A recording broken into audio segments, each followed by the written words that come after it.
বলো তো এটা কি ভাজা হচ্ছে? চাল আর বাদাম ভাজছি একসাথে মিক্স করে।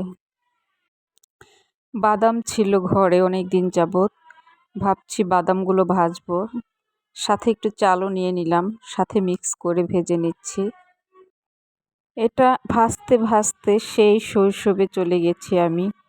শৈশবে এরকম আমরা চাল ভাজা খেতাম, এখন আর খাওয়া হয় না। তাই আজকে আমি একটু চাল ভাজা আর বাদাম মিক্স করে ভেজে নিচ্ছি।